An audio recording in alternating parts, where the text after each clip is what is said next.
Hello guys, how are you all? Welcome back to my channel. So, today we are gonna see, what if baby Luffy trained by Yonko crew, before he starts his journey, part 1. Subscribe if you enjoyed the video, let's begin this story. Charlotte Katakuri was expecting a lot of things when he went to rescue one of his baby sisters, who had been taken by surprise near the harbor, and caught by slave traders. He was expecting to find his sister pudding unharmed most likely, but perhaps with the slave mark on her back. He was expecting her to have managed to be sneaky enough to get free on her own possibly. He was expecting to have a damn good reason to slaughter everyone on the ship and burn it to the ground. What he was not expecting was to hear laughter coming from the room he sensed his sister was in. Peering into the future a little bit, he saw that there was someone else in the room, as well, a boy, and he frowned. Something about the boy's hat was familiar.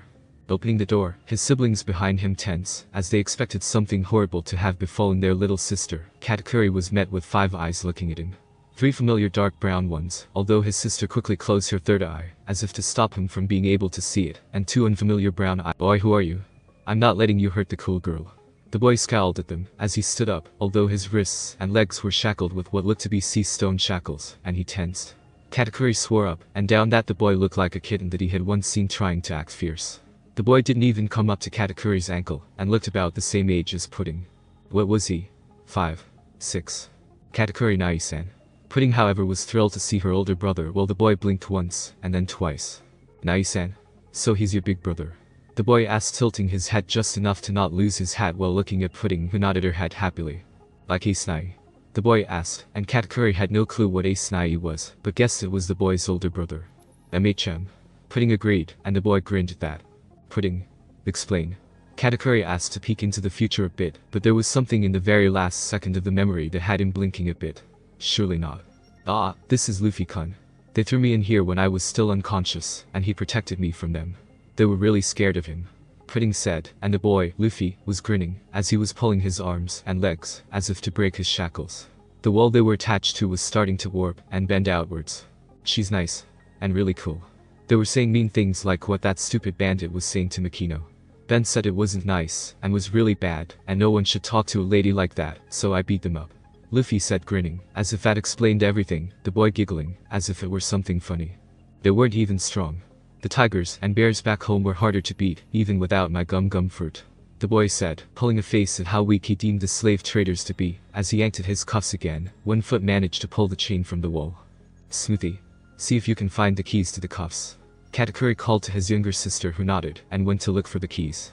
Katakuri Ani-chan, how's Pudding-chan? Broly asked, poking her head around her big brother's arm to get a look at her little sister, and then looking shocked and a bit horrified to see a child in there. I'm fine, Broly-ni-chan. Pudding said, smiling at the woman while the boy's eyes went wider, as Katakuri moved to let Broly enter the room with her medical kit. A branch. The boy said, making Broly twitch slightly while Pudding giggled, and Katakuri huffed a bit, but was amused. My name is Broly, and I'm not a branch. Broly said, as she set down the medical kit beside her sister, and gave her a quick look over before turning her attention to the boy, who yanked his arm shackles free from the wall of the ship. Okay. The boy said, and then yanked his last shackle free, and began to walk towards the door. Where are you going, Luffy-kun? Pudding asked, moving to stand, but she was still chained to the wall, as well. To find Ace Nai, and food. The boy said, walking past Katakuri, and not caring that he was dragging his chains, and small parts of the ship wall, with him, as Broly, and Katakuri's eyes landed on the boy's back. There burned into his back a fresh red burn that was the symbol of a slave. Boy, who are you? Luffy asked, looking at some of the other soldiers that had come with the Charlotte siblings to retrieve their sister. The chess peacekeepers immediately pointed their weapons at the unknown boy, who gave a savage grin, as he cracked his knuckles. More bad guys, huh? I'm getting in a lot of training today. Luffy said, as he then lunged forward, and proceeded to beat the crap out of the peacekeepers. The hell? Smoothie asked, looking shocked, and a bit wide-eyed when she exited from what used to be the captain's cabin with a keyring in hand, and came across a bunch of beaten chess peacekeepers, and a little boy who was the same age as some of her baby siblings. He's strong for a small thing. Katakuri said, raising an eyebrow at the boy's strength. He was stronger than most of Katakuri's siblings at that age. Believe it or not, but he's only 8. The same age as you and I. Pudding said, and she looked amazed when she was freed from her shackles, and Broly carried her out onto the deck, where some torch ships were anchored nearby. He's small. Katakuri said, and it was true, the boy was the same size as Pudding herself was. Come here, little one, and I'll get those shackles off of you. Smoothie called the boy over to her, and he looked up at her wide-eyed. The 22-year-old gave him a soft smile, as she kneeled all the way down to put the key into the locks. How'd you get so tall? The boy asked to make a Smoothie chuckle. Almost all of my siblings are tall, but I'm from the long leg tribe, so I have extra long legs. Smoothie said, and Luffy's eyes nearly became stars at that. So cool. I've never heard of a long leg before. I want long legs. Luffy said, making Smoothie chuckle a bit at the boy, as his shackles came off, only for the boy to grab his legs and stretch them inhumanely. There. Now I have long legs too. Shishi. Luffy laughed, as he tried to stand on his newly extended legs, all of Charlotte's eyes narrowing slightly at that. A devil fruit. Well, that explained why the slave traders grabbed him then. The boy's legs snapped back after a few seconds though, and he went rolling across the deck, and nearly over the railing, if Katakuri hadn't set up a mochi wall. Luffy's eyes went wide, as he immediately began trying to eat the wall. Luffy right? Katakuri asked just to be sure, and the boy's head popped up from where he had been chewing on the wall, much to the other's amusement and disbelief, as he made a chirping-like noise in the back of his throat. You protected my little sister. We'll take you back to Toto Land with us, and decide what to do from there. If nothing else, my siblings would probably want to thank you for helping Pudding. Katakuri said, making Luffy blink slightly before he swallowed a large mouthful of mochi, and tilted his head at them. Will there be food? Luffy asked, and the others didn't bother to ask why that was his question. After all, they didn't know how long the boy had been in that room starving until they came to save Pudding. It would explain why he was happily devouring mochi right now. As much as you can eat. Broly said, giving the boy a smile, as she adjusted her grip on the six he rolled in her arms. Okay. Let's go. I gotta hurry or Ace Nai will worry about me. Luffy said, grinning at them, and making them wonder about his big brother. He wasn't on the ship, so perhaps he had managed to get away from the traders. Or he could have sold Luffy to the traders to start with. It wasn't that uncommon after all. Come along.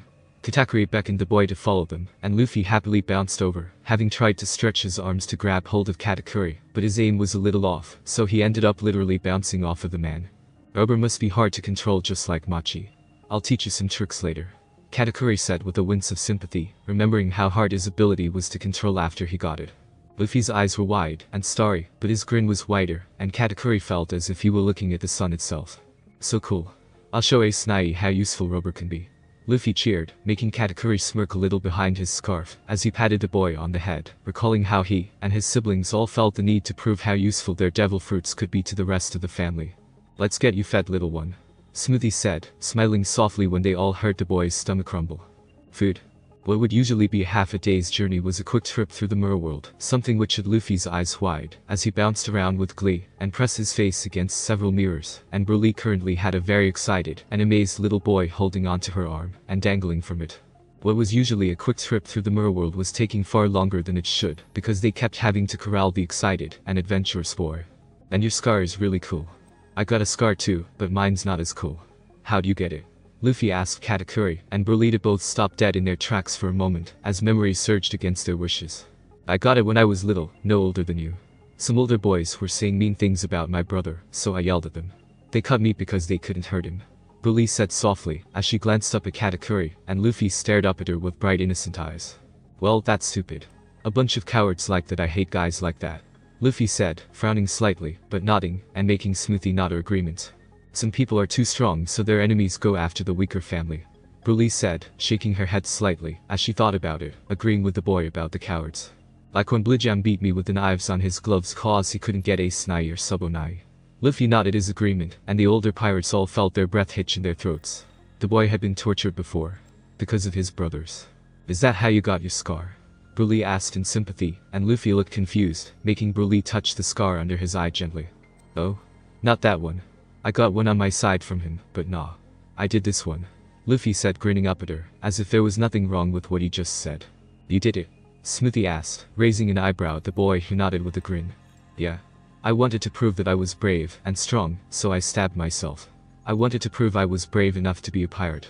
Luffy said with a beaming grin, and the three siblings were silent for a moment before Katakuri pinched the bridge of his nose, while Broly shook her head in disbelief. Wow. Pudding was wide-eyed, as she stared at him from Smoothie's arms.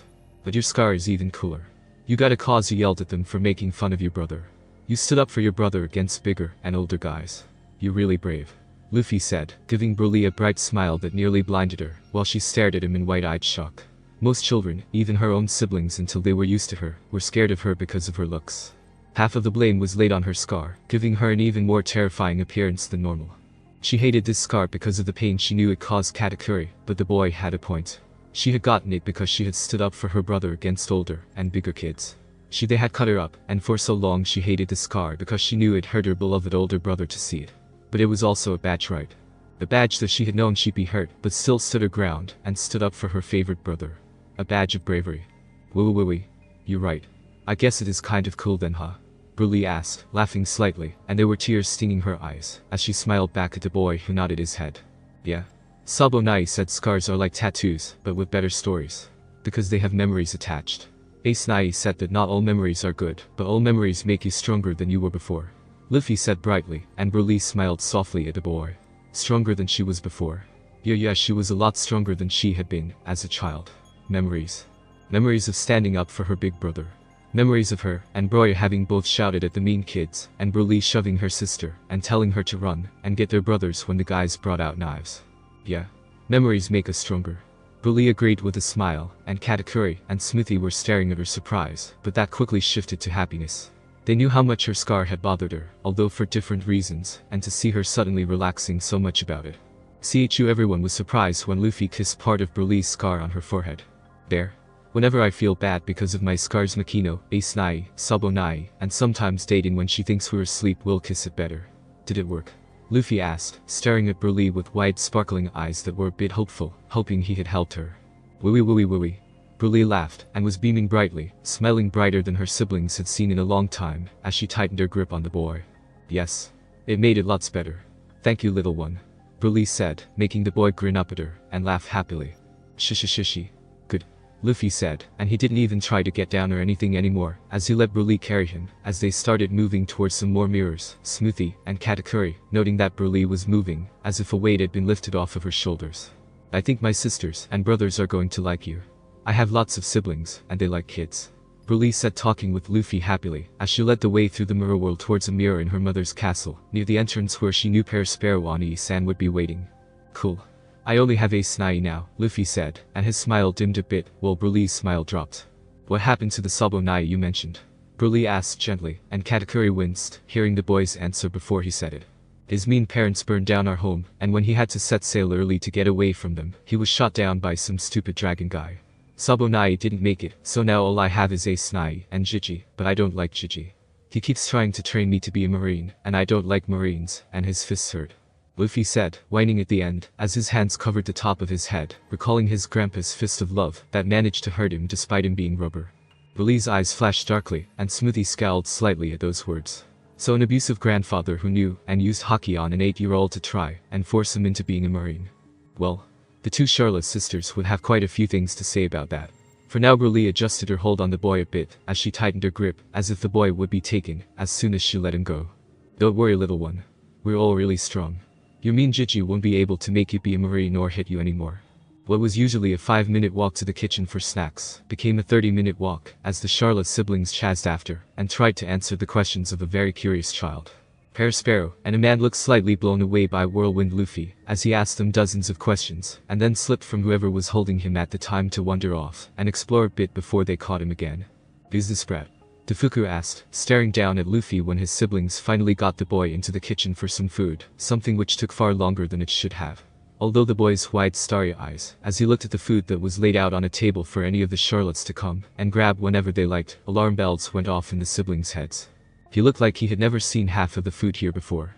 And they realized with a frown, he probably hadn't. His name's Luffy. He was on the ship and protected Pudding. Smoothie said, as she sat Luffy in a chair by the long table full of food. Instantly he began wolfing down everything he could get his hands on, and considering he could stretch his limbs that was quite a lot. Slow down, kiddo, you choke. A man said sternly, and earned a confused look from Luffy who had half an eclair in his mouth. If I don't eat fast then I don't get to eat. Luffy said, as if it was obvious, and the other older siblings all took a deep breath at that. If he didn't eat fast then he didn't get to eat. Was it something from the slave ship or from before then? No one's going to take your food. Smoothie tried to assure the boy who gave her a skeptical look and shoved an entire donut in his mouth, much to their disbelief and amusement. Gigi said you always have to eat fast if you want to eat, because you never know when you'll be attacked. Luffy said after swallowing the donut near the hole, and he spoke as if it was common knowledge. Broly twitched at that. Well, your Gigi isn't here, and no one's going to attack you. Broly said calmly to the boy who blinked white innocent eyes up at her. Eat your fill. You were likely on that ship for several days. Katakuri said to make Defuku frown, and give him a confused and curious look, but he said nothing at a stern look from the older triplet. I don't know. They didn't let me out of the room. I just know it was a little after Ace Nai's birthday when they took me from Dawn Island. Luffy said with an unconcerned shrug, as he shoved an entire tea cake into his mouth. There's no island named Dawn near here. Do you know where your island is? Smithy asked after a few seconds of thinking. Yeah. East Blue. Luffy said without missing a beat, and making the siblings all look shocked at that information. A brat this strong is from the weakest blue. He had gone from the East Blue all the way to the New World on that ship, and didn't even know it. When is your Ace Nai's birthday? Broly asked after a moment, and Katakuri's eyes narrowed slightly, and then widened at the boy's answer. January 1st. Luffy said without pause, and made the siblings exchange looks. It was February the 14th. There was no way in hell for a ship to make it from East Blue to the New World in a month. Which could only mean he'd been on that slave ship for a full year. A man murmured softly in disbelief. The boy hadn't been sold at all or anything. Why? Because the boy was too defiant, or perhaps they hadn't found a buyer interested in the boy's abilities. I see. Eat up, Luffy. I'll go tell Mama that the mission was a success, and see what she says. Katakuri said, petting the boy's head before he turned and walked out of the room, and moved to go towards his mother's throne room. She would be expecting him to have retrieved Pudding, and perhaps she might let the boy who had helped Pudding stay for at least a few days. The question remained, however, what they would do with the boy. He had helped protect Pudding from the men with worse intentions than merely selling her, and he was strong enough to rip chains right from their metal wall, without the use of a devil fruit. He had even been strong enough to defeat all of the chess peacekeepers that Katakuri and Smoothie had taken along to make an example of the men. All while still wearing the sea stone cuffs, and having no access at all to his devil fruit powers. Not only that, but he had lived and survived on that ship for a full year now, and there was no telling why the traders hadn't sold him before now. To find out that the boy was from the weakest sea, and yet had already done all of that. Yes, Mama was definitely going to be interested in this boy, and if she wasn't, then Katakuri was definitely curious enough for the both of them. The boy had helped Broly feel better about her scar, and had taken a weight even he couldn't lift from his sister's shoulders. For that, Katakuri owed him a great debt. Katakuri wondered how the rest of the family would react to the boy. It was obvious that Broly adored him, and Pudding was awestruck.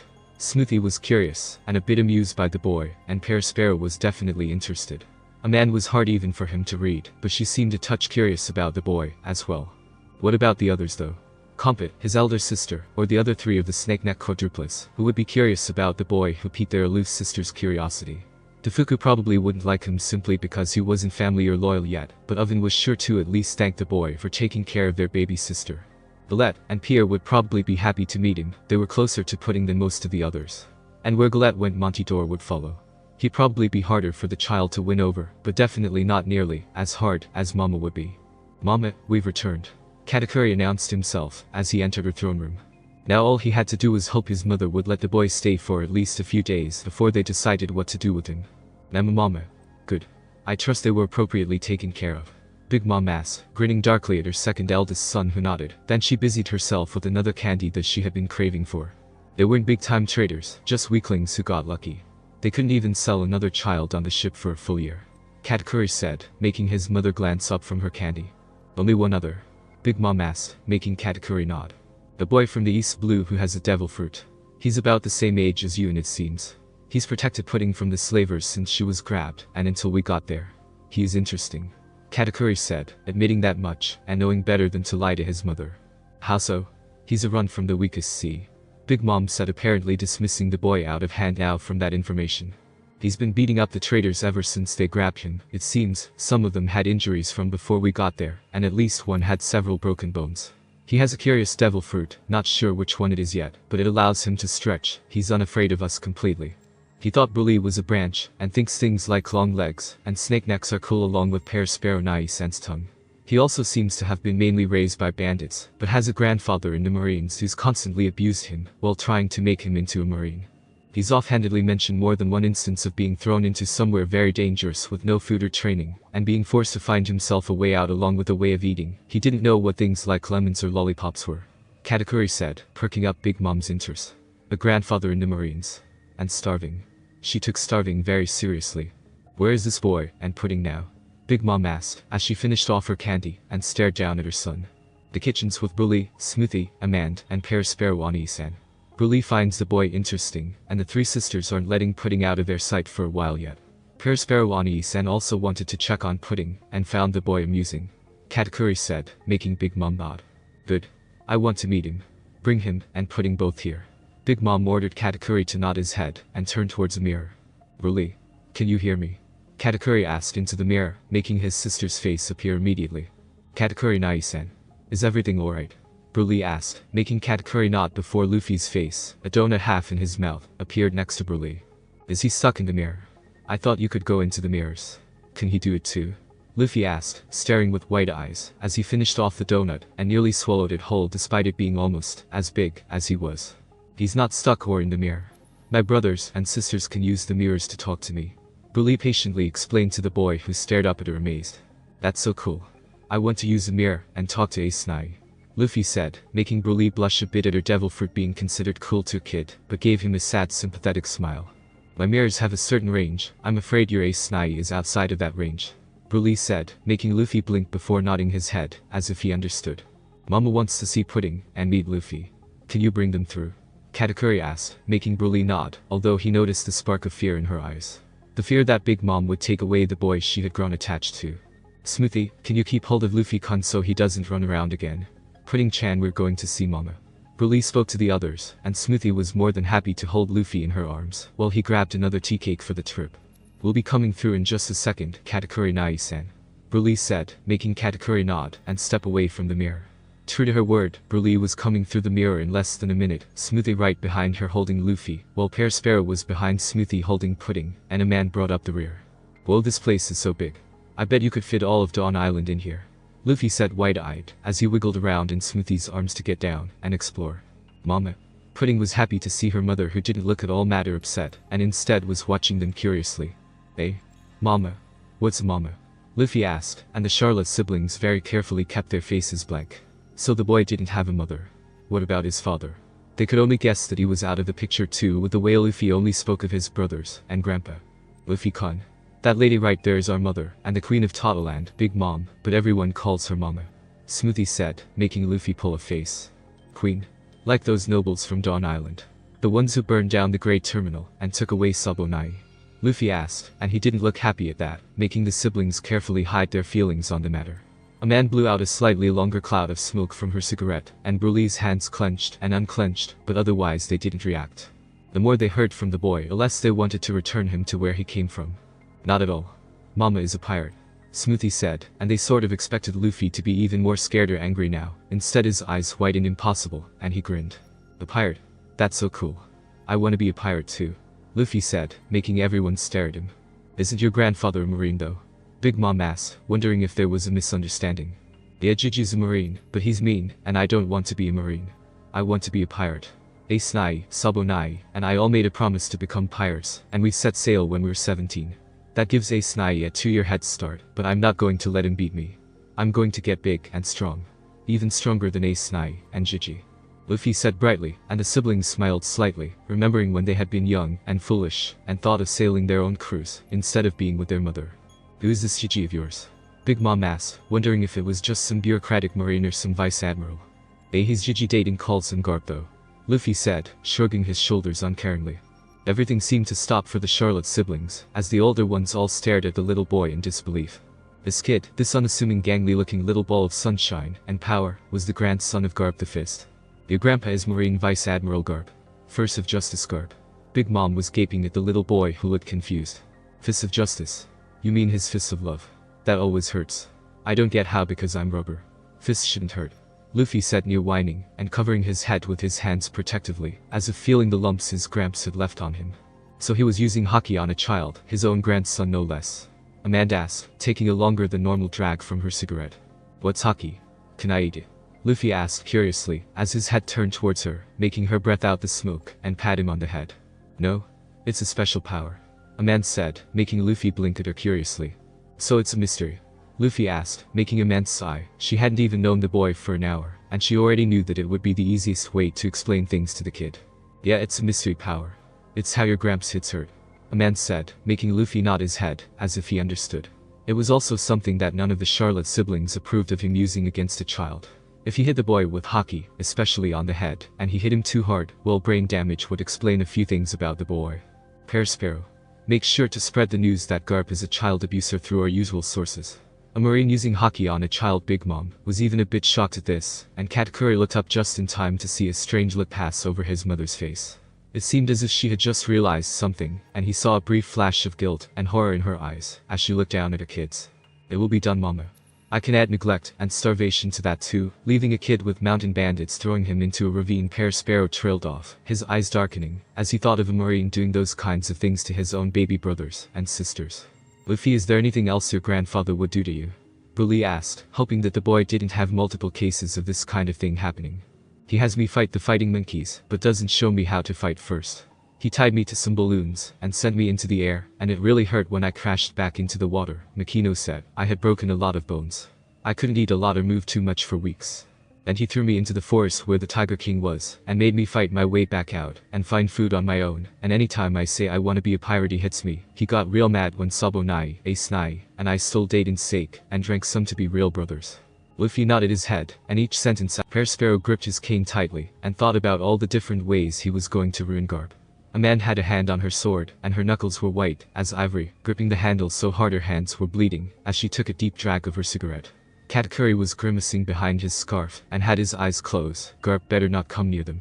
Smithy was keeping a tight, but not too tight hold on the boy, who suddenly seemed a lot smaller and scrawnier in her grasp, wondering how she could squeeze the juice out of Garp.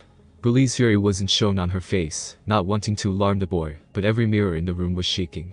Pudding didn't understand what was going on, but knew that what Luffy said wasn't good, and she looked upset, and scared, and worried, as she gripped onto a man's dress, her big sister's free hand falling to rest on her head reassuringly. Well, how would you like it if your grandpa never got to hit you or try and train you ever again? Broly asked Luffy, a soft smile to hide the hatred building inside of her for the old Marine. He had been called a hero, and yet the way he treated his own grandson, it was more like a monster. Really? But how would I get stronger then? Luffy asked, peering up at Broly curiously and confused. Well, Broly trailed off, as she looked at her brother, who glanced up at their mother, and then nodded his head. We can train you if you want. We'll help you get really big and strong, and you can be a pirate, Broly said, making Luffy's eyes whiten big time. But I gotta start my journey in East Blue. If I don't, then I'll break my promise to Ace Nai, Luffy said, making Big Mom look at him. Is Ace Nai important to you then? Big Mom asked, making Luffy nod his head rapidly. Yeah. He's my big brother, and lots of people hate him for his dad, and he doesn't think he should be alive. I told him I was happy he was born, and he made me promise that we'll be pirates, and be free, and always be brothers. We promised to start on Dawn Island, and be the best pirates ever. He keeps saying that I'm more important, whatever that means, than him, but I won't let anyone take away my big brother. I already lost Sabo Nai, and I don't want to lose Ace Nai, Luffy said, and something he said seemed to strike a chord with Big Mom. Happy he was born, Big Mom murmured, as she put a hand over her swollen pregnant belly. Yeah. I'm happy he was born because he's my big brother. But I'm happy everyone was born. Everyone deserves to live, Luffy said, and the Charlotte siblings were stunned to see their mother's eyes become a bit misty. Deserves to live? Ha, tell me something, Luffy. Even though I'm a feared pirate with lots of blood on my hands, and the whole world wishes I was never born, much less my children were never born, do you still think we deserve to live? Even when the whole world wants us to die? Big Mom asked, staring at the boy, who blinked big innocent eyes up at her. Then he beamed at her with positively 2/3 the radiance of Prometheus at his strongest. He could tell that there was something strange about this lady, that something happened that made her think about this. But he didn't care what it was. Ace Nai thought that he should have never been born until Luffy told him that he was happy that Ace was born. Why would anything be different for this weird large lady? The Charlotte siblings, especially the older ones, were stunned at the innocence of this child, and how his words had tears building up in their mother's eyes. Yep. You deserve to live, and so do your kids. I don't care what the world thinks. I'm happy you were born too. You have my permission to train him, and keep him here, but I will not get in the way of a promise to a loved one. If he wishes to start his journey in East Blue, he will. What age will you start your journey, Luffy? Big Mom asked, wiping her eyes with the back of her hand, as she stared at Luffy. 17. Luffy said brightly, and Big Mom nodded. And do you know how old you are? Big Mom asked, making Luffy nod his head. Yep. I'm 8. Luffy said, holding up 9 fingers until a man reached over and gently lowered one for him. That gives us 9 years to train him up, and then get him back to this Dawn Island place. I want him trained enough to take on anything Paradise can throw at him, and win with a grin on his face. Big Mom said to her children, who all nodded their heads in understanding at this, although they were surprised that this boy seemed to have done something to gather their mother's interest.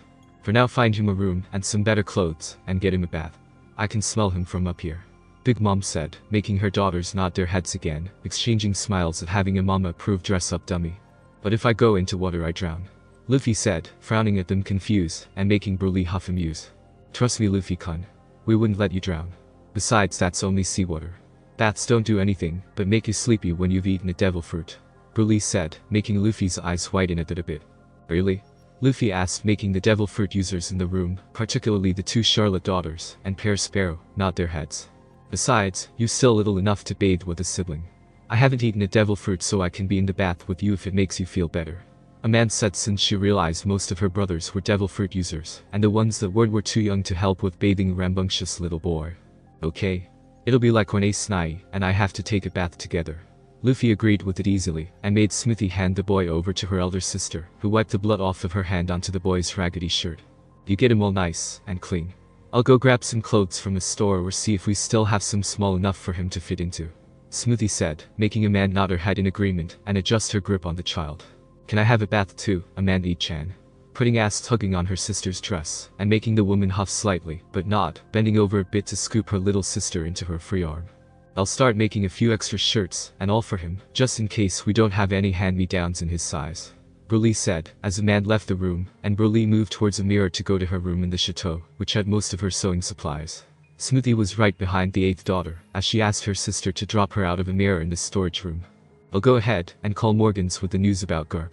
It should be all over tomorrow morning's paper. Pear Sparrow said, taking his leave as well while Katakuri hung behind for a moment. Is there something wrong with Katakuri? Big Mom asked, raising an eyebrow at her second and strongest son who nodded once. Luffy's age is wrong. He was kidnapped last year, presumably when he was 8. I don't know when his birthday is, but he's been on that ship for a year now, so he's 9, and not 8. Same age as you and except maybe a few months difference. Katakuri said, making his mother nod her head slowly. So we have 8 years give or take a few months to get him trained to decent standards, and back to East Blue. He didn't seem to realize how many fingers meant 8 earlier, so that might be a sign that he can't count or likely read, if Garp only focused on fighting and survival. Have one of your siblings teach him how to write and read and do at least basic maths. Big Mom ordered Katakuri to nod his head. Shall we also let him know that he's joining our crew? Katakuri asked, and Big Mom shook her head. No, he isn't. Especially not right now. Big Mom said, making Katakuri look a bit surprised, as he stared at his mother. He might join us in the future, and if he does after he's shown to do well on his training, and be strong enough to be a New World pirate, then I'll welcome him with open arms. For right now though no. He's not joining us, and no one's going to force or trick him into doing so. Let him be a pirate for a while on his own. Big Mom said, making Katakuri nod, although he still didn't know that the boy had affected his mother like this. Better go now, and let your siblings know that we have a guest one who I am personally invested in. Big Mom said, dismissing her son, and making him nod, and turn towards the door, although he stopped, and turned back when he saw the future enough to know she was about to call his name. Katakuri. Big Mom sure enough called his name, and Katakuri was surprised when she lightly, well lightly for her at least, tossed him a large donut off of her plate. You still love donuts, right?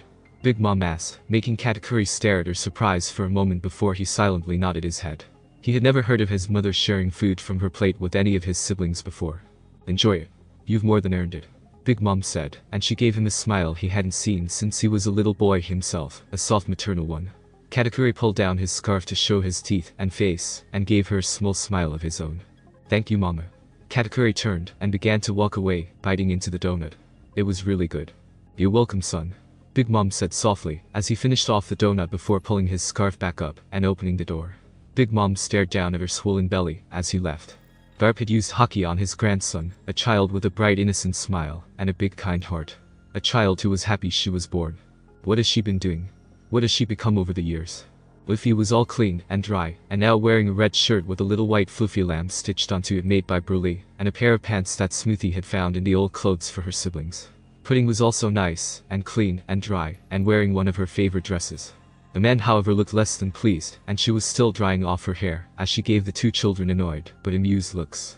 They were both giggling, and holding hands, and honestly looked rather cute, as they walked in front of her. Enjoy your bath, sister.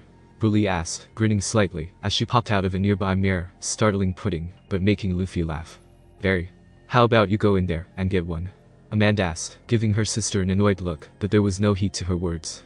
It was just a pain in the ass to try and get her hair dry without getting split ends or something, especially with how long and naturally wavy her hair was. Maybe in a little while. Mama said for Luffy-kun to be taught how to read, write, and do maths.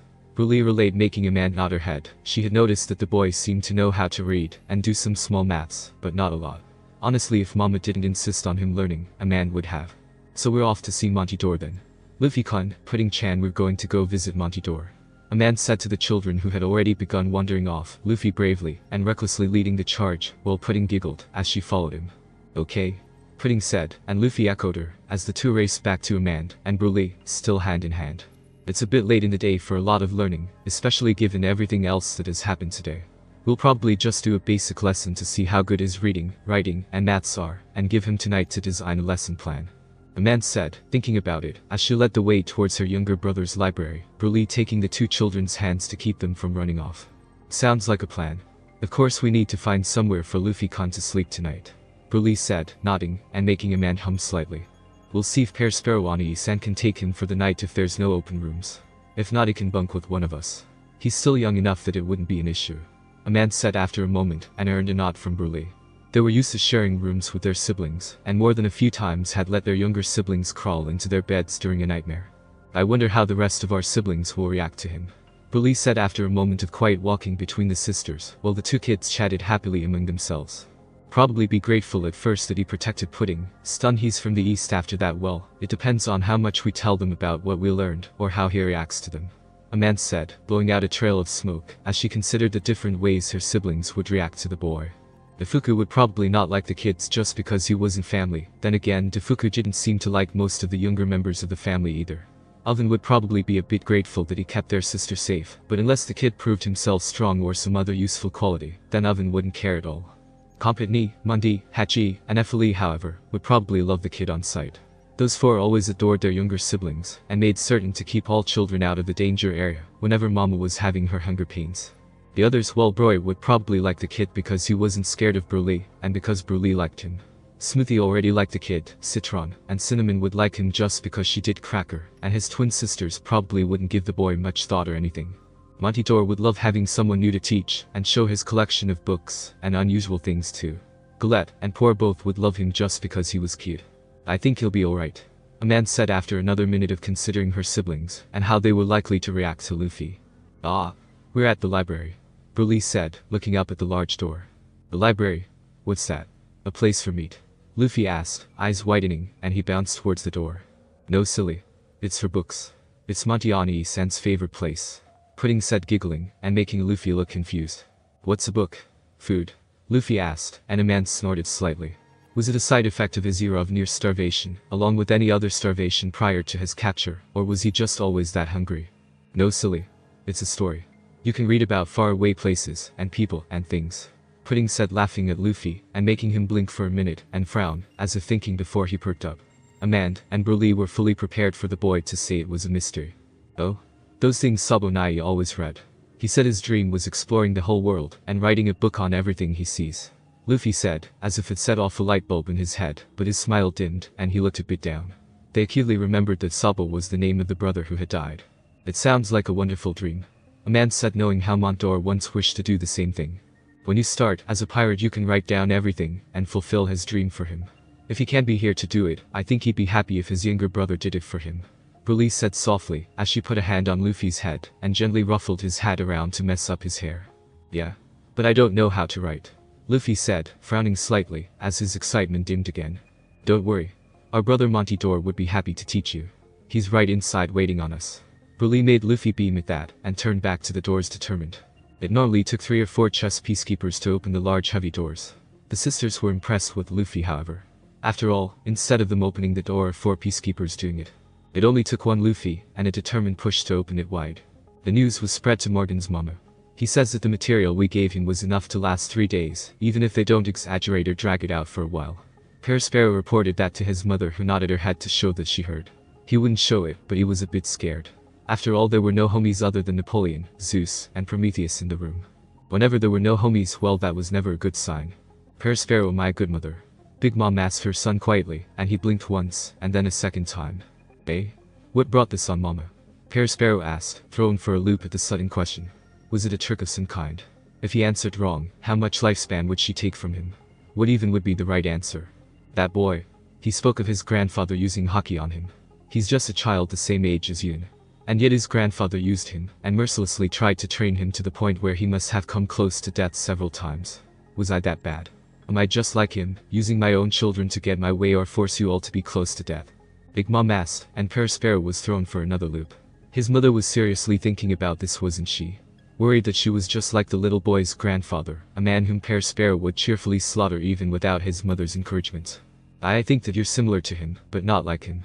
Yes, you use your conqueror's haki, but you also know that most all of us are strong enough to withstand it. You make sure we grow up strong, but you don't starve us, and beat us to do so. You see to it that we are properly trained. Not just thrown into a ravine or forced to fight animals without instruction or food. You never use armament haki on us like Garp has on Luffy-kun. Sure, if you were personally training us you would hurt us pretty bad, but we're usually trained a good deal already by that point, and escape having broken bones. It's also because you can't help the fact that you have iron skin, whereas Garp intentionally uses haki to beat his grandson. I cannot say you are the best mother. That would be an ignorant lie that I'm sure you don't want to hear right now. I can definitely say however that you're a better mother than Garp is a grandfather, and better than several other mothers I've heard of. Perospero said finally after a moment of trying to organize his thoughts, and hoping she didn't kill him for this. He hoped that if this was a test then he passed it. And you absolutely love Compass kids, you're great at being a grandma to them. Do I think you could be more active and supportive of your children? I will admit that yes, I think so. However, we all know that you have a large kingdom to run along with the crew to keep running, and your underworld contacts to keep with, so you don't often have a lot of time for each and every one of us. We know that, and understand it, and accept it. Garp doesn't have that excuse. He's a vice admiral, and is known to be good friends with the fleet admiral. Perospero continued on with his mother, and didn't say anything. He has plenty of opportunity to ask for time off to properly raise and train a kid, he just doesn't do it.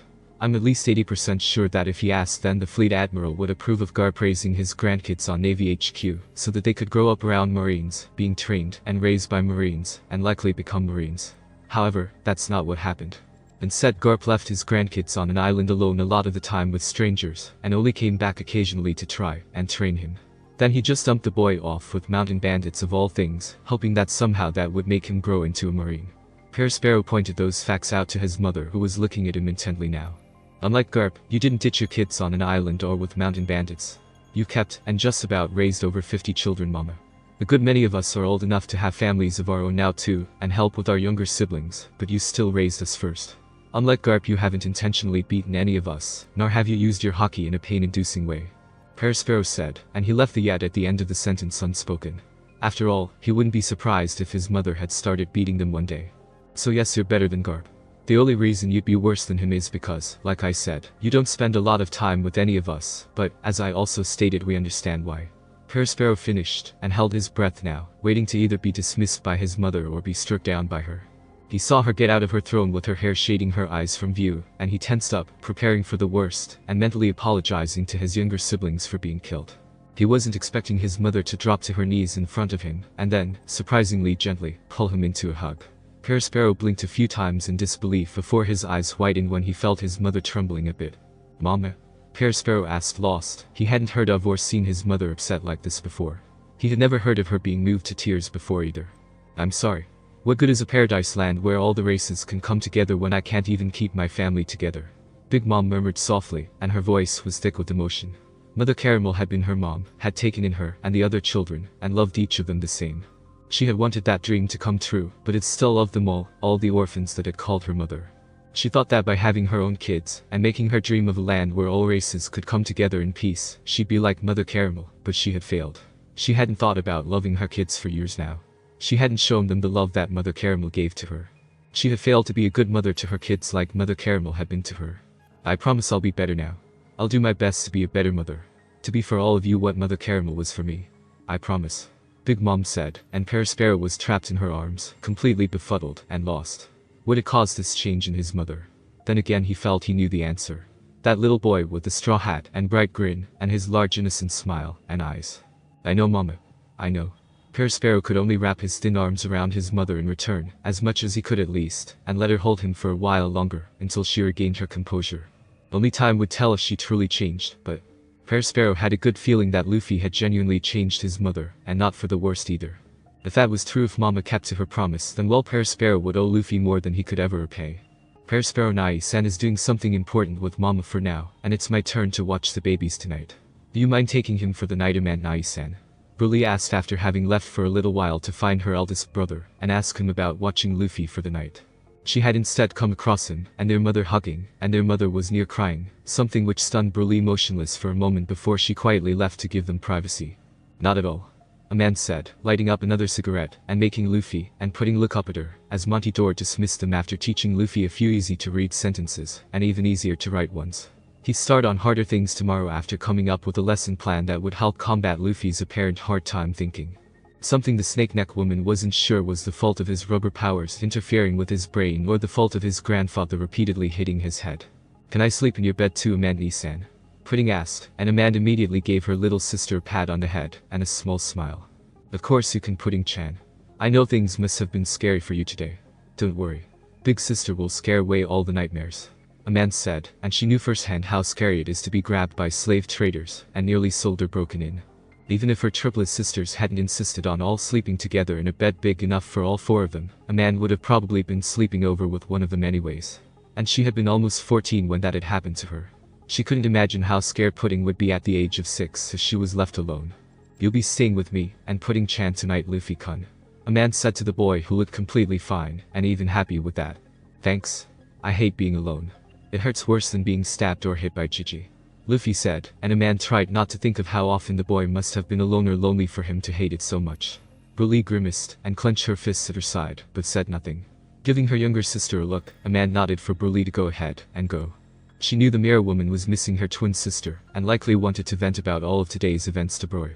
Both women tried not to think about how much of a hell being alone on the slave trader's ship for a year was for the boy. It wasn't working. "Well, there's no need to worry. You aren't going to be alone while here," Amanda said, reaching over to pat his head as well and making him blink up at her for a second before he beamed while nudging his head up into her hand. Amanda smiled slightly at the beaming boy who was near demanding more head pats with how insistently he was butting his head into her hand. He was kind of cute for not being one of her little brothers or sisters. "I need to call Mondini and let her know she'll be in charge of Nuts Island for a day or two, so you two will have to be quiet and wait for a moment while I do that, okay?" Amanda asked, as she led the two children to her room in the chateau for whenever she was here instead of at her island. "Yes, Nissan," Pudding said happily, and she latched onto Luffy again as the two walked beside and slightly behind Amanda towards her room.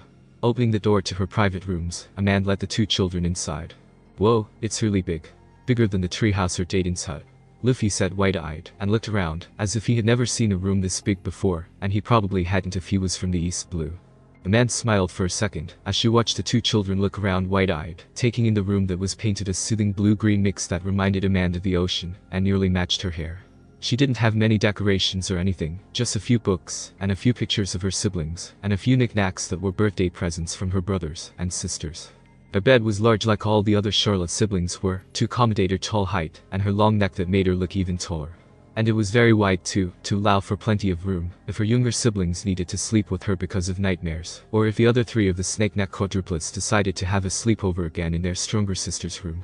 The sheets were soft and silky and a bit floofy and were darker blue than the rest of the room, while her pillows were extremely floofy and soft. On her nightstand was her personal Den sleeping peacefully. "You two remember that you have to be quiet while I talk to Mondini," Amanda said, making the two kids nod their heads as they looked around before pulled them towards some chairs nearby for them to sit quietly and wait. "Mondini?" Amanda asked as she called her sister's number and made the woman pick up immediately. "Amanda, everything okay?"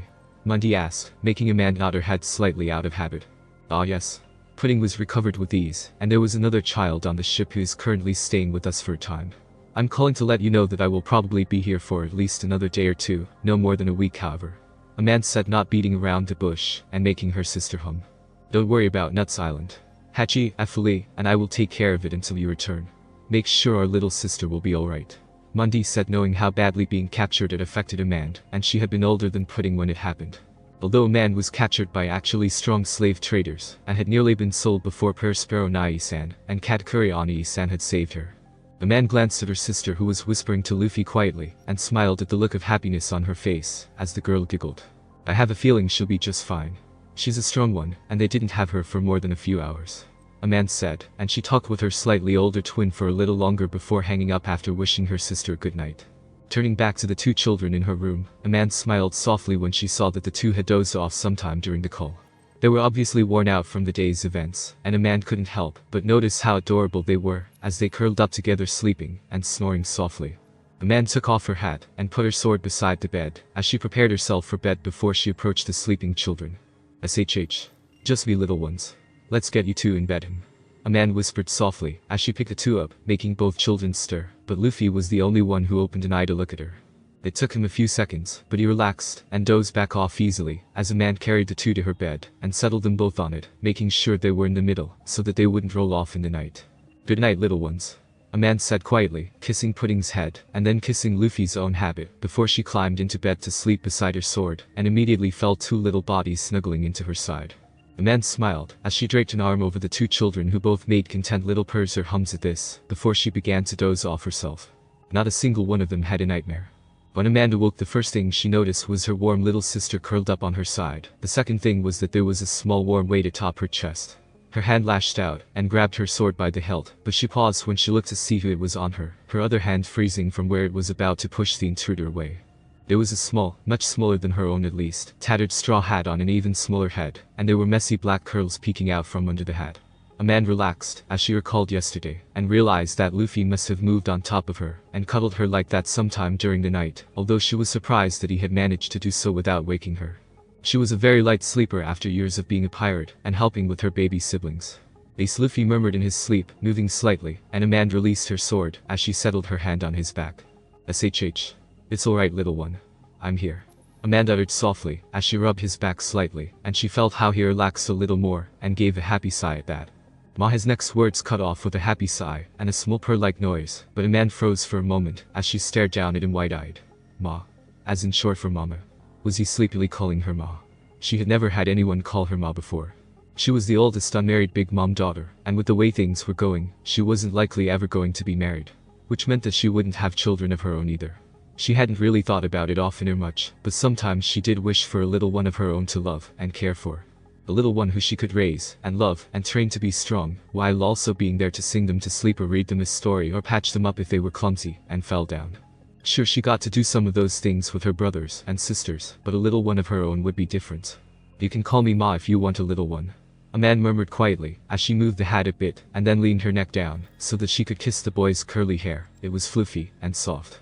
"Amanda-chan," Bully quietly called from the mirror above Amanda's bed, it being there for emergencies. Whether those emergencies were attacking pirates, Mama's hunger pains, or her sister, and possibly another sibling needing emergency cuddles didn't matter to Amanda. They were all to the same degree of severity to her. "Everything okay, Burley?"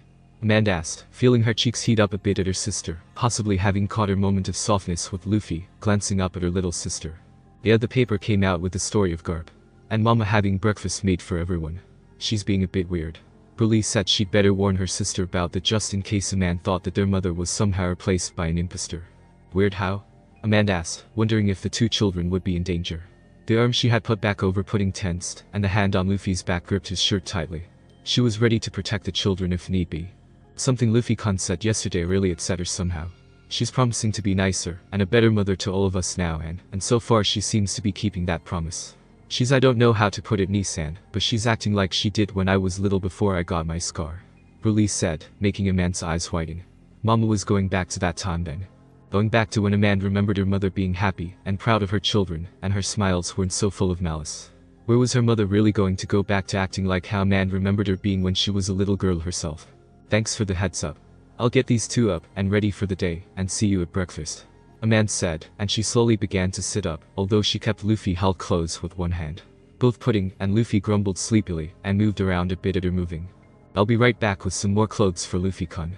I had time to make him another outfit or two while on baby duty last night," Burley said, and she ducked back into her mirror before re-emerging a few minutes later with a red shirt with their brother Katakuri symbols stitched on it in black, along with a dress for Pudding that was in Amanda's usual colors. Much to the older sister's amusement and embarrassment. "Thank you, Burley. Make sure you and Broya get a nap today," Amanda said, making her sister pout slightly, but nodding. She was tired after pulling an all-nighter with her twin. "We will after breakfast. Broya wants to meet Luffy-kun," Burley promised before she ducked back into the mirror, as Amanda gently began to shake Pudding awake. "Pudding-chan. Time to wake up, it's breakfast time," Amanda said, making Pudding yawn and rub her eyes, all three of them, with the back of one hand sleepily. A man smiled softly at her baby sister, although she felt a brief pang of hurt and sadness when her sister quickly closed her third eye, as if to hide it. It's time to get dressed and ready to eat, little Triclops. Don't worry, remember your sister here doesn't care about your third eye.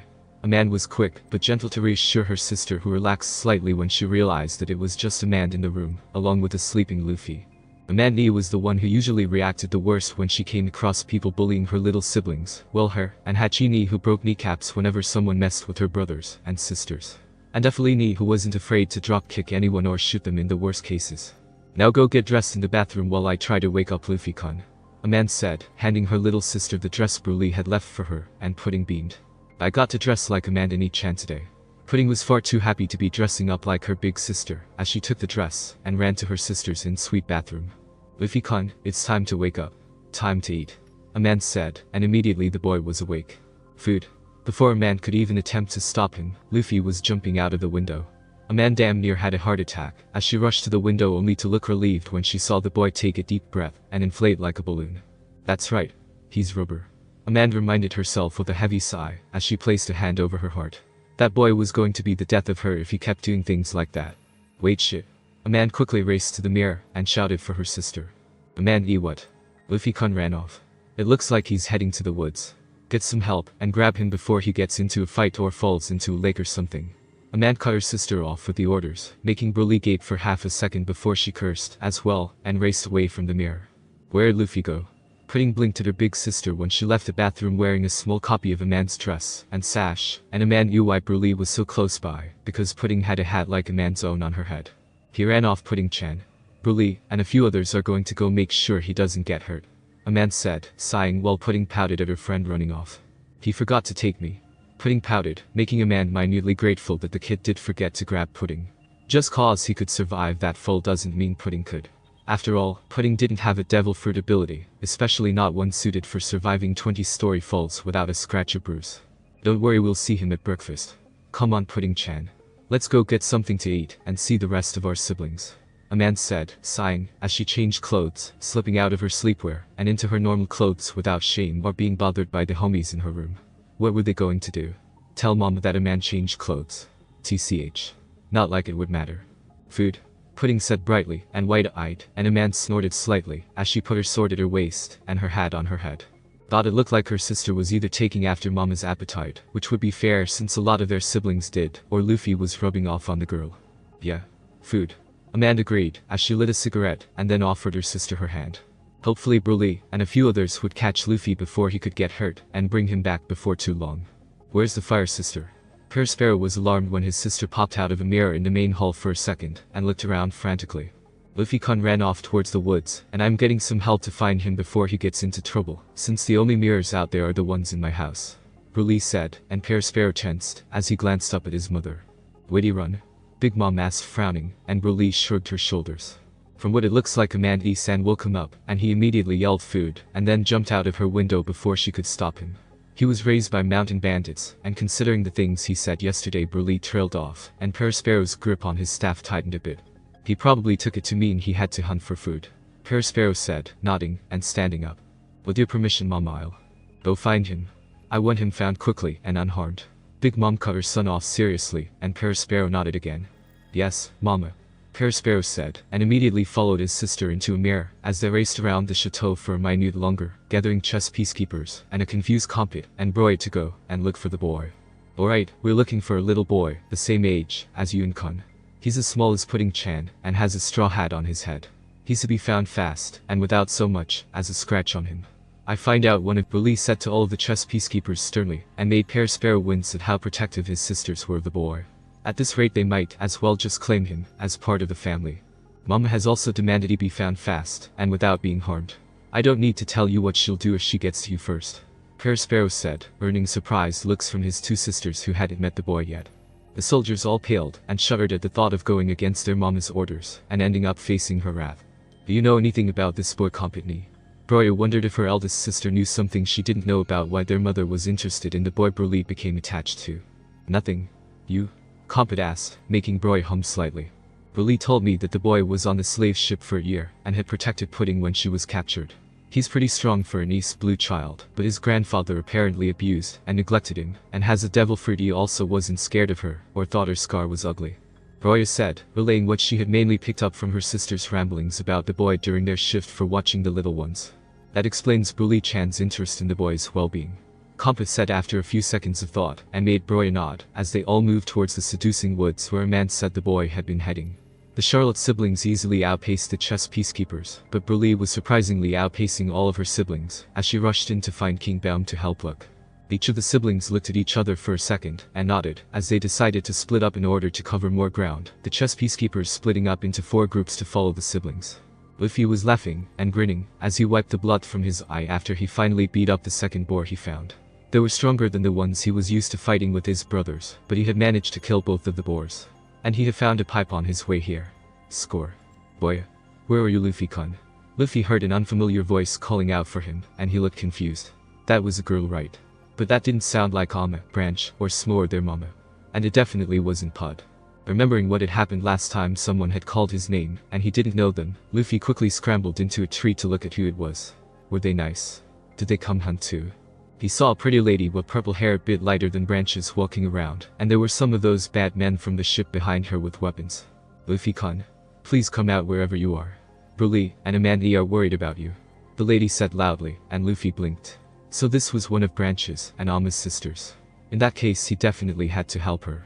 Luffy jumped from the tree, and immediately began beating up the chess peacekeepers without mercy or holding back, not that he knew what either of those words meant. But the woman whirled around alarmed and stunned, and blinked when she saw the boy easily finish beating up the 20 chess peacekeepers that were with her. Are you okay?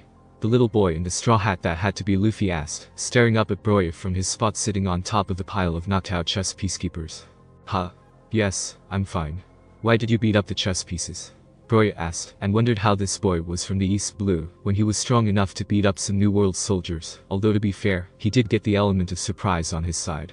He didn't even look winded, although there were some scratch marks on him, and she hoped that it wasn't from the chess pieces, or else Bruli and Mama both would be furious. They were on the ship with the bad people. Doesn't that mean they're bad too? Luffy asked curiously, and tilting his head, and Broya winced, as she recalled that her siblings got him from a slave ship, and that chess peacekeepers had gone on the rescue mission, as well to make a statement. Of course the boy would see them, and if he didn't know they were friendly he'd think they were enemies. No. They work for my family, they were on the ship to help rescue my little sister. Pudding. Broya asked to help the boy confirm that she was Pudding's sister. The boy gave her a grin, a wide smile that Broya only occasionally saw on her twin's face. Oh? Sorry for beating them up then. I thought they were bad people trying to hurt you. Luffy said with a laugh, and Broya merely nodded slowly. At least he was trying to protect her. Even if she didn't need it. I've come to bring you back to the castle. Bruli, Amanda, and Mama were worried when you ran off. Broya said calmly to the boy who tilted his head again, but then laughed. Shishi. Sorry. I had to hunt for some food. Luffy said, walking past her happily, and grabbing his 2 kills. He easily dragged them over to her, and Broya's eyes widened at the good-sized boars that the boy had managed to kill. Both were at least twice the boy's size. Let's get back to the castle. Broya said, watching the boy begin walking away, and making him beam at her when she started leading the way while pulling out a compact mirror she always kept on her. Really? I found him. Broya said, and her sister's face immediately appeared in the mirror. Really? Oh, thank Kami. Is he okay? I'll alert Sparrow Nai-san, and Kompet Wani-san that he's found, and to head back. Bruli said while Broya merely nodded to show that the boy was found, and mostly fine at least. Bruli disappeared from the mirror, and Broya looked down at the boy in time to keep him from wandering off in the wrong direction. She wondered what endeared this boy to her sisters, and Mama so quickly, even if she understood Bruli's attachment. He was definitely stronger than she expected for a child, especially an East Blue child. Luffy-kun, are you okay? Bruli was immediately kneeling down to check on Luffy. As soon as they all got together outside of the woods, Compass stared at the side of the little boy dragging 2 dead boars, while there was a pipe at his waist. I got a food branch. They're stronger than the ones on Dawn Island, but I got 2 of them. Luffy said, proudly showing her his kills, while Bruli's eye twitched a bit at being called a branch again, but she ignored it for the moment. You know you didn't have to go hunting, right? There's plenty of food in the chateau for everyone. Bruli asked Steven, as she took out a handkerchief and started to dab at his scratches. But if I don't hunt I don't eat. Dayton says that if I want to get fed I have to either hunt or act like a bandit, but I don't like bandits. Luffy said, tilting his head at her confused. She was really weird. That might be true for bandits, but we're not bandits. We're pirates, remember, Perrin. Sparrow asked, although his eyes darkened as he heard that. Well, that was something else to tell Morgans. You really scared Amanda-chan when you jumped out of her window and ran off, you know. Why don't we go let her know that you're okay? Broly asked, offering the boy her hand, and he looked at her, and then at the boars he was dragging. He was obviously confused, and not sure how he'd take her hand while carrying his bounty. Where did the chess peacekeepers go? Compet asked Broly, as she noticed the lack of her sister's guards. Back there. Luffy-kun thought that they were going to hurt me because he saw them on the slaver's ship, and he beat them pretty badly. Broly said, making Compet raise an eyebrow. Sure, they were just some pawns and rooks, but for them to be beaten up by a child. Did the chess peacekeepers hurt you? Broly asked, hearing her twin, and her eyes narrowed with rage, as she finished dabbing the blood off of Luffy's face. Nope. They didn't even touch me before I kicked their butts. The boars got me, but I won. Shishi. Luffy laughed, making Broly smile slightly at his unique laugh. All of her siblings and her mama had their own kind of laugh, so it was kind of funny that Luffy was different from everyone's. Well, how about we take the boars to the kitchen for the chefs to cook, and go let the others know you're okay? Broly offered, making Luffy's eyes widen, and he beamed at her. Meet. Okay, Branch. Luffy said, latching onto her leg and making her eyebrow twitch again. My name is Broly, remember? Broly asked, hoping the boy honestly hadn't forgotten her name already. I know. But Ace Nai said you're supposed to give people you like nicknames. Like how he calls me his sunshine, and Shanks called me Anchor. Luffy said brightly, and Sparrow stopped short, as did Compet. Shanks. As in red-haired Shanks. You know Shanks? Sparrow asked, making Luffy nod his head happily. Yep. He saved me from bad bandits, and the Sea King, and he gave up his arm to save me, but he said it was okay cause I was safe, and gave me his hat. I promised him I was going to be a really great pirate when I see him again, and return it. Luffy said, holding his hat down on his head with one hand while his other arm, literally the whole arm, wrapped around Broly's leg several times. Compet and Sparrow shared a long silent look with each other, knowing that they'd have to tell Mama about this, but honestly they weren't sure how she would react. Hell, they weren't sure how they were going to react to this news. They had heard that Shanks had come back to the New World having lost an arm, and thought he had lost it by being either overconfident, or because there was a strong new player in the game. However, to learn that he had lost it saving a little boy who he saw so much potential in that he gave up the arm and his hat. As Morgans would say, that was very much big news. Broly was blushing, and focused on how Luffy had said he was calling her Branch, because he liked her. She barely even heard the part about Shanks. Broly was just enjoying how embarrassed, but happy her sister looked. Well, let's get you back to Amanda-san and Pudding-chan. Broly said, coughing to try and hide her embarrassment, as Sparrow ordered 2 of the chess pieces to pick up the boars and take them to the kitchen. Okay, Branch. Luffy said, beaming up at her with a wide grin, and she scowled, but her face was still red. You're lucky you're cute. Broly muttered, as she opened a large mirror for them. Shishi. Ace Nai says I'm cute too. He said I was cute enough to get away with anything once, but then said he won't let anyone take advantage of me. I think that's the word. He won't let anyone take advantage of me being cute and rubber. Luffy said, laughing again, and Compet's face went blank. The boy must mean the word advantage. His brother wouldn't let anyone take advantage of how cute this kid was, or how he was made of rubber. Yet the Charlotte siblings knew full well what the older brother meant by that, and given how this boy was damn near made of sunshine, as well as rubber, how he so innocently and naively said things that he probably shouldn't, yeah, they can see why the older brother is so worried about that. Don't worry. We won't let anyone take advantage of that either. Broly said, patting the boy's head with one hand, as she walked through the mirror world, her siblings behind her, and her unbothered by the boy's light weight on her leg. Luffy. Pudding happily waved, and called out to Luffy when he appeared out of a mirror with her big sisters and brother. He's hurt? Amanda asked, and Broly saw how her eyes had narrowed, and her hand gripped the handle of her sword. He went hunting in the woods like we thought. He killed 2 medium-sized boars on his own before Broly found him. Sparrow quickly spoke up to keep his sister from going on a massacre of the chess soldiers. Not that he would blame her, she did, especially if they caused these intriguing child injuries. Moo. You forgot to take me. Pudding puffed up her cheeks, and pouted at Luffy while the other siblings in attendance all stared curiously at the boy wrapped around Broly's leg. Shishi. Sorry. I'll take you next time. We might be able to get 3 or even 4 boars if we work together. Or maybe a crocodile. Luffy said with a laugh, as he untangled himself from Broly. Oh no. You 2 are not running around my woods on your own, especially not while hunting. If you go to the woods you have to take an older sibling with you. Broly said sternly to the children who looked up at her with matching innocent eyes. Did he really catch and kill some boars on his own? Big Mom asked her children curiously, and the 4 of them there all nodded their heads. I had some chess pieces taken to the chefs. There is also something I need to tell you, Mama. Sparrow said, stepping forward, and Compet tensed slightly, ready to grab the boy and run if her mother flew into a rage. What is Sparrow? Big Mom asked, frowning at the tense posture of her two eldest who looked hesitant and exchanged another look. Pear Sparrow glanced at Luffy who was running around the other Charlotte siblings in attendance with wide starry eyes, as he talked about how cool they looked, something that had a few of them looking shocked or blushing. Then he looked back at his mother, and dropped the bombshell that might set her off, but if he didn't tell her then she'd definitely fly into a rage when she found out later, and learned that he knew. He knows red hair. Almost immediately there was a blast of Conqueror's haki from Big Mom whose face contorted in rage, but she quickly reeled it in looking horrified when some of her kids passed out. Whoa, that was cool. You can do that too. Luffy however was unbothered, as he moved to scramble up into Big Mom's lap, staring up at her wide-eyed and amazed. Which was impressive since all of her kids ages 14 and down were out cold from the blast of haki. You know Shanks? Big Mom asked, making Luffy laugh and nod. Yup. He saved me from bandits and a sea king, and gave me his hat, and I promised him I'd be a really big, strong, and great pirate when I give it back. Luffy said, and Big Mom thought about it for a moment. This did explain why Shanks and his crew were going after slave traders for the last several months. They were looking for little Luffy here. Ifuku, get me the snail. Luffy-kun, how about we call Shanks and let him know you're okay? Big Mom said, giving her eldest blonde child a stern look since the rest of the conscious siblings were rousing their unconscious siblings. Ifuku had just sneered at his unconscious siblings and was giving Luffy a hard displeased stare. Of course mama. Ifuku said, walking out of the room to get the snail. Sure. Maybe he can tell Ace Nai, Dayton and Makino that I'm okay too. Luffy said brightly, and he happily stayed sitting in Big Mom's lap without fear, swinging his legs slightly over the edge of her knees.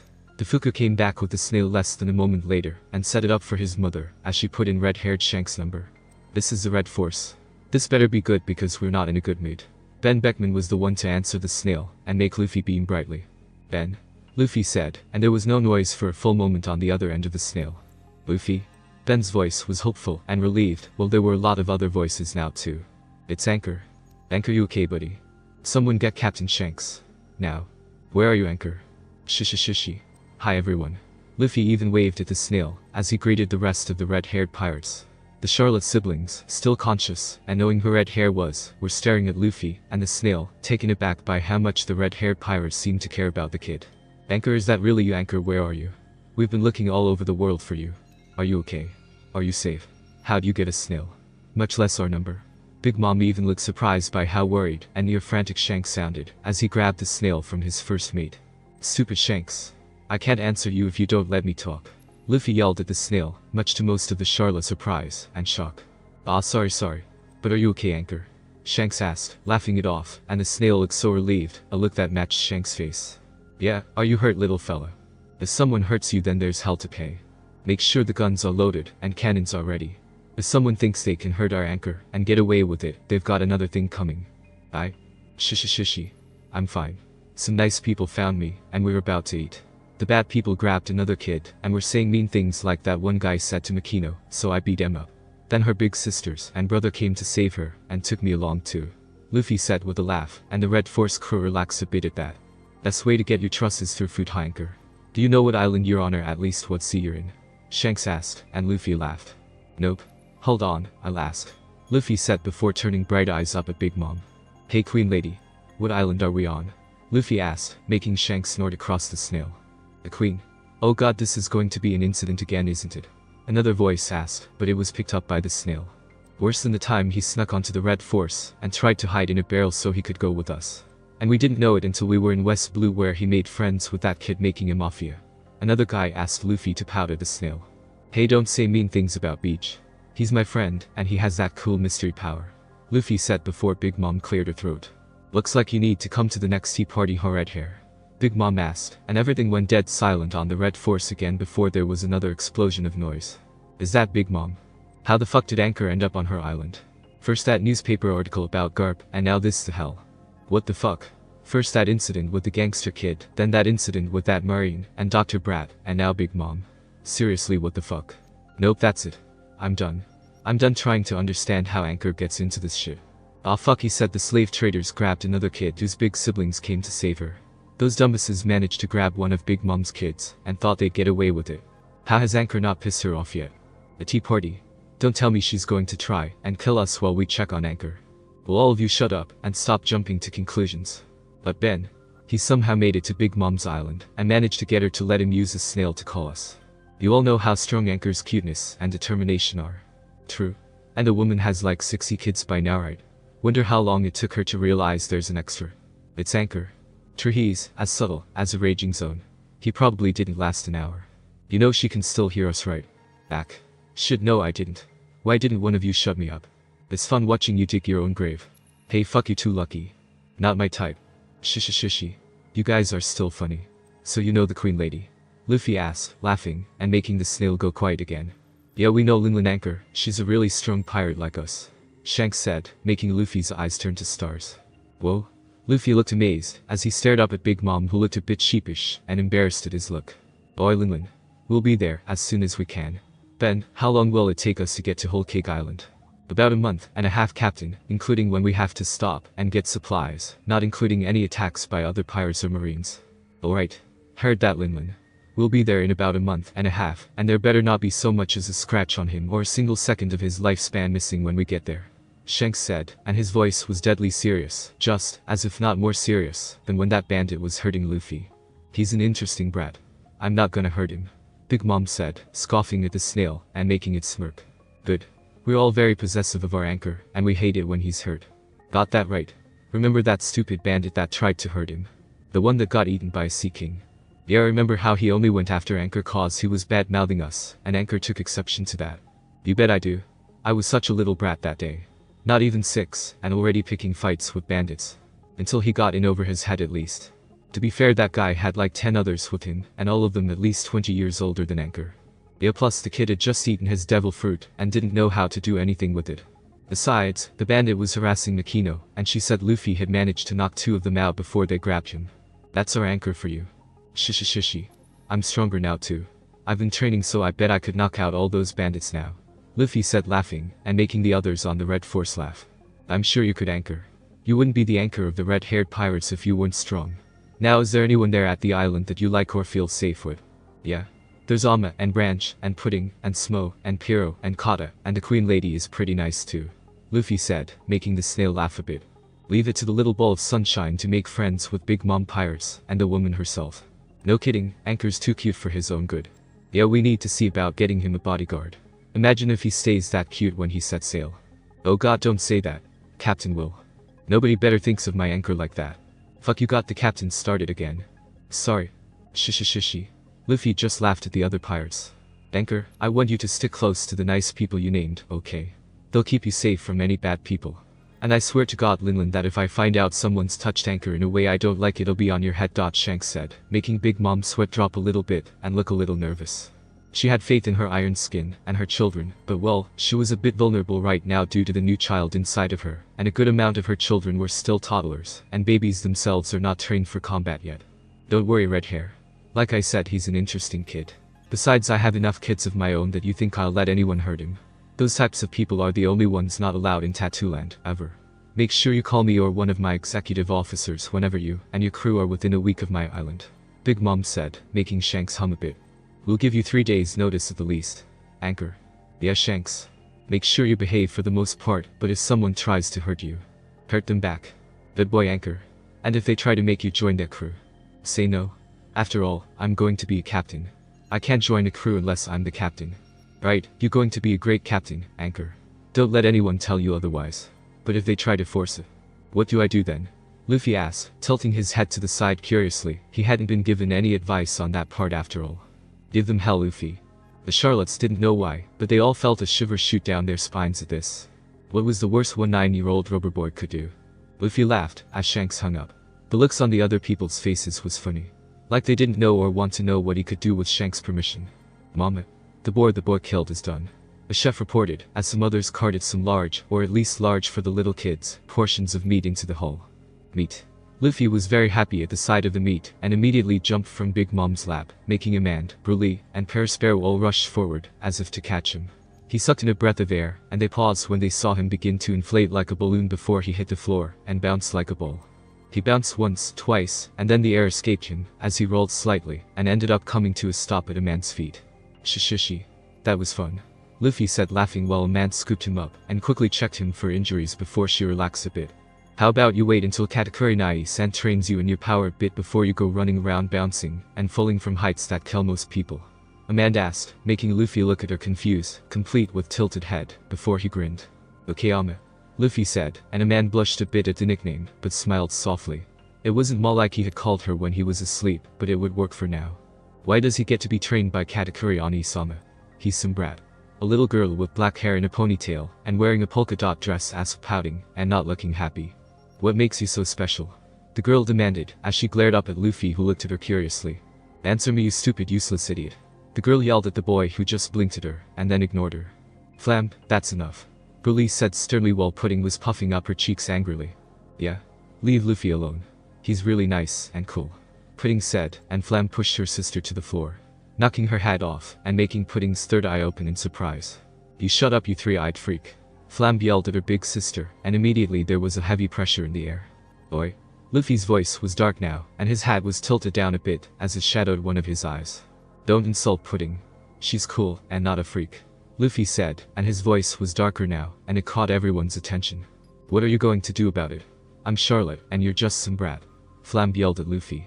I don't care what you say about me, but no one insults or attacks a friend of mine. Luffy said darkly, and Pudding blushed, but was wide-eyed, and happy at hearing him call her his friend. Her older siblings all had small smiles at hearing their little sister had a friend too, but they weren't too happy with how Flam was acting. Flam, that's more than enough for you. Katakuri said sternly to his baby sister, who kept glaring at Luffy. Why? He's the one who's stupid. And it's not my fault Pudding Nee is a freaky monster. Flam said, and at that Luffy seemed to snap. He lifted his head enough for them to see the pissed look in his eyes. I said leave her alone. Luffy said, accidentally activating a strong burst of haki at the end, and making Flam pass out again, along with a few others, while the older Charlottes were all shocked. The kid has haki too? Sparrow asked wide-eyed, as Luffy got down from a stunned man's arms, and helped Pudding up off the floor. Don't listen to her. Your third eye is really pretty, and it's really cool that you have 3 eyes. I only got 2. She's just upset she doesn't have a cool third eye. Luffy said, and he was back to grinning, as he helped Pudding up, and patted her shoulder a bit, as if to get dirt off of her. Oh really? Pudding asked, and she was wiping upset tears from her eyes, as she looked at Luffy hopefully. Yeah. I wish I had 3 eyes. They're all so cool. Luffy said with a beaming grin, and Pudding blushed, but smiled happily. He didn't mind her extra eye. He was just like her big brothers and sisters, he didn't mind her eyes, and didn't let people pick on her for it. Come on. Let's eat. Luffy said, taking Pudding's hand, and pulling her towards the table, so that they could eat before all of the food was gone. He's a conqueror. He's a freaking conqueror. Of course he is. Why am I even surprised?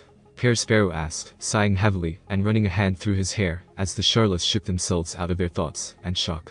He was only 9, but he was already using Conqueror's haki by accident. What the fuck? Oh yeah, you all keep calling the tall queen lady mama, right? What's a mama? Luffy was asking Pudding that, as the 2 children dove into the food while the other siblings once more roused the unconscious ones, and a few others began eating, as well, even, as everyone kept their eyes on the 2 children. The mama is someone who's nice, and takes care of you, and keeps you safe, and keeps bad dreams, and bad people away from you. Pudding said, making Big Mom smile softly at that, as she watched the 2 while she started to eat her breakfast, as well, noticing how Compa took Flam to a side room to lecture the girl on being nice to her siblings, and guests. Really? Ha, I've never had a mama before then, but it sounds like a snai or Makino. Luffy said, thinking about it a bit, as he dove into the food with wild abandon, eating anything, and everything his grubby little hands could grab.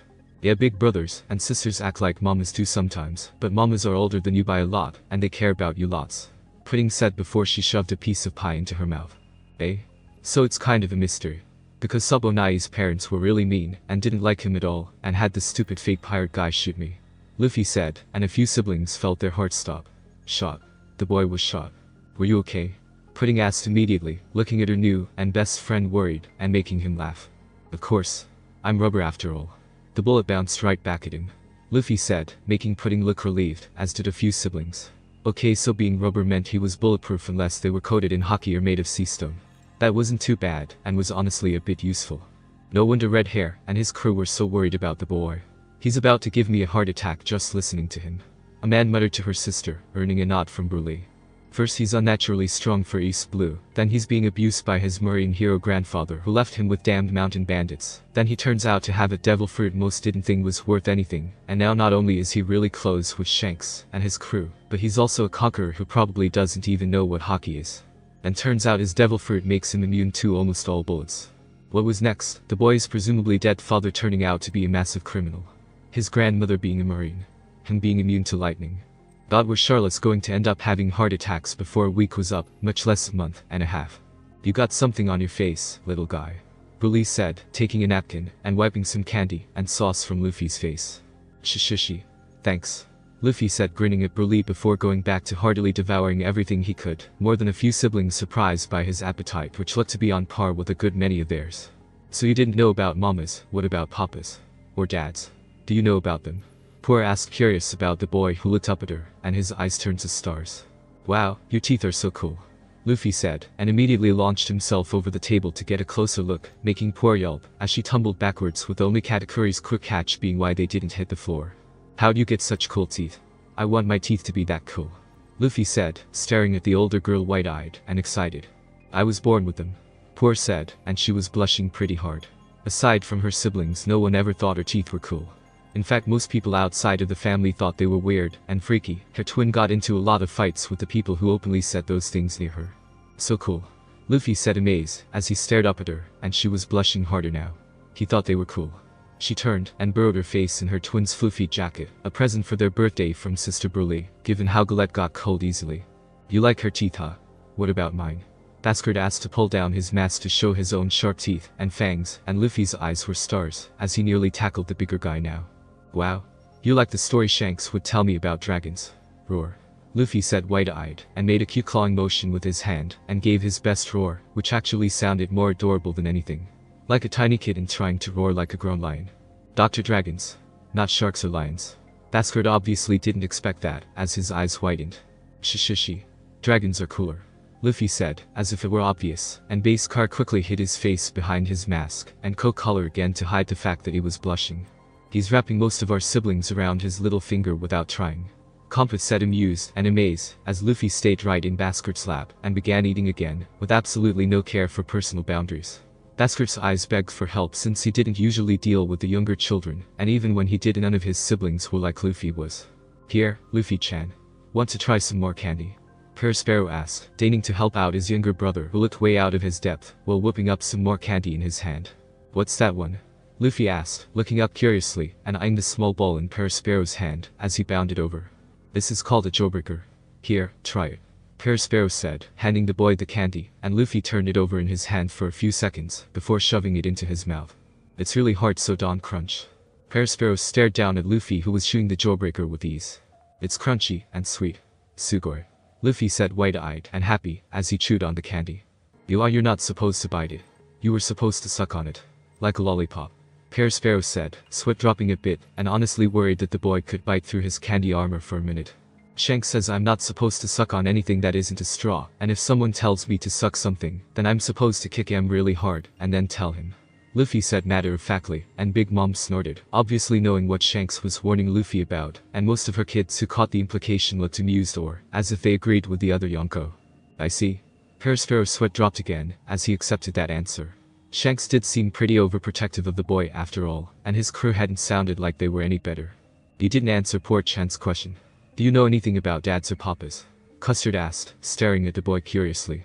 He was obviously important to one Yonko, and she had heard that Mama was interested in him as well, but that was before the boy showed that he was a conqueror. Aside from that, what made the boy so special? What's a dad? Luffy asked, tilting his head at her and making her sigh. Well, that answered that question. They're a boy who acts like a mama does. Pudding said, making Luffy frown and think for a second. Oh, you mean Shanks? Luffy said after realizing what she had said about mamas was what Shanks had done for him. Yeah, sure, let's go with that. Smoothie said, and honestly she wasn't sure if anything the boy said would surprise her anymore. And she had only known him for a day. So does that make Ben my mama? Luffy apparently loved to prove her wrong, as Smoothie, and quite a few other siblings, choked on whatever they were eating or drinking at the moment. But Ben is a boy, so that makes him my second dad. Luffy said, frowning, as he thought about it again, and then beaming. He had two dads. Cool. Oh, please tell me someone will be recording when Shanks gets here for the tea party, and Luffy says that to him. Amanda asked, looking at her siblings with slightly widened eyes, and a small grin on her lips. Oh, they definitely will. Mama. Big Mom said, laughing, as well as she imagined the look on Shanks' face when the boy he obviously cared so much for called him dad, and then called Ben Beckman dad too. What's a tea party?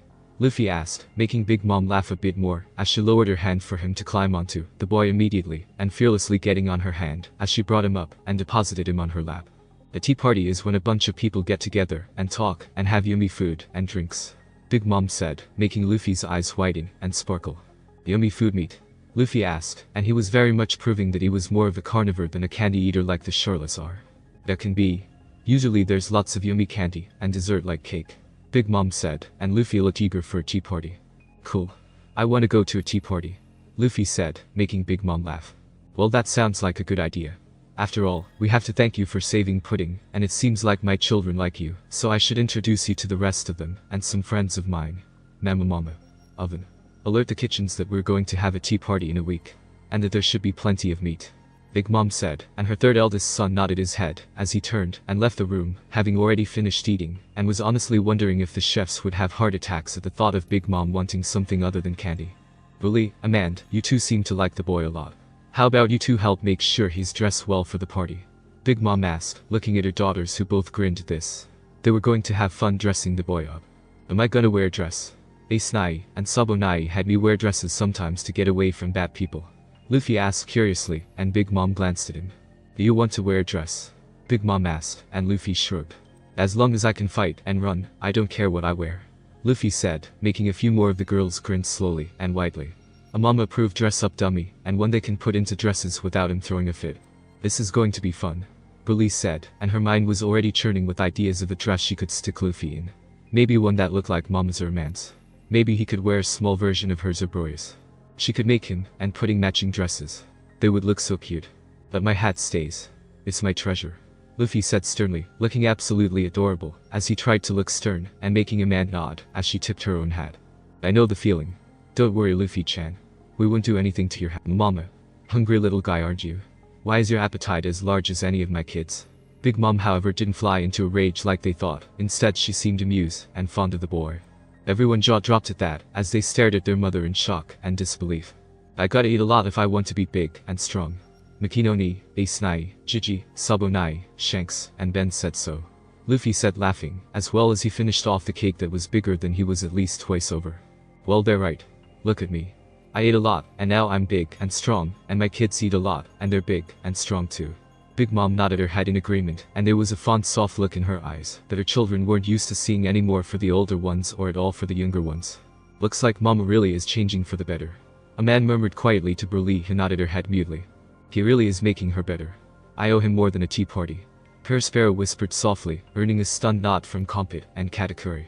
If this boy was changing their mother so much, and she actually kept up those changes, and was a better mother to them than she had been for the last almost 40 years, if she actually went back to how she was when Pear Sparrow, Kompit, the triplets, and the Snake Neck quadruplets were children. Back to that kind, and loving even if stern woman that they had known, as their mama all those years ago. Went back to being that version of their mama because of the deceased blue boy with a smile made of sunshine. Well, the Charlotte siblings damn sure weren't going to let their little sunshine go without a fight. Thanks for watching my video. Leave a like if you enjoyed my video, and also do consider subscribing to my channel for more awesome content. See you next time. Till then, sayonara.